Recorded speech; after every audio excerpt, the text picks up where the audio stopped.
અમદાવાદથી નેપાળ, નેપાળથી કંબોડિયા અને ત્યાંથી કરોડોની સાયબર ચોરી. એક આખી આંતરરાષ્ટ્રીય ગેંગનો પર્દાફાશ થયો છે.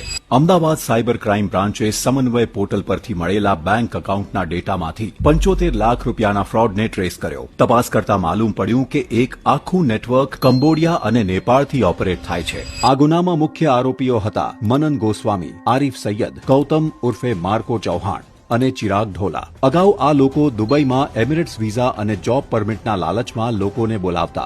દુબઈ પહોંચ્યા પછી એ લોકોના પાસપોર્ટ જપ્ત કરી લેતા અને એકાઉન્ટ ઓપરેટ કરાવવાનું કામ કરાવતા.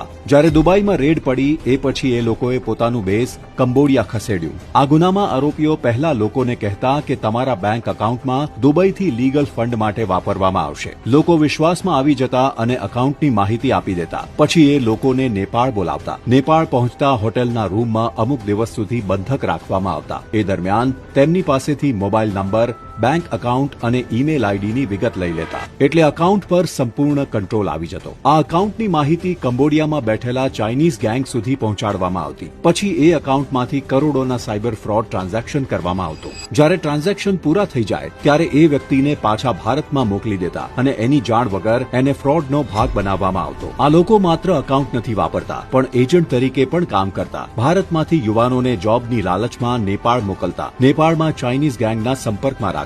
કેટલાક યુવાનો સ્વેચ્છાએ ગયા અને કેટલાક જબરદસ્તીથી બંધક બનાવાયા. વિયેતનામથી બોટમાં બેસાડી કંબોડિયા લઈ જવામાં આવતા, જ્યાં કોલ સેન્ટરમાં સાયબર ફ્રોડ માટે કામ કરાવાતા. આ ગુનામાં આરોપીઓને એકાઉન્ટ માટે 50 થી 75 હજાર મળતા અને એક વ્યક્તિ મોકલવા માટે $1300 મળતા. NCCRP પોર્ટલ પર 200 થી વધુ ફરિયાદો નોંધાઈ ચૂકી છે. કોઈ અજાણ્યા વ્યક્તિની લાલચમાં આવીને વિદેશ ન જાઓ. તમારું બેંક એકાઉન્ટ, OTP કે વ્યક્તિગત માહિતી કોઈને આપશો નહીં. કોઈ શંકાસ્પદ પ્રવૃત્તિ જણાય તો 1930 પર કોલ કરો અથવા cybercrime.gov.in પર ફરિયાદ કરો.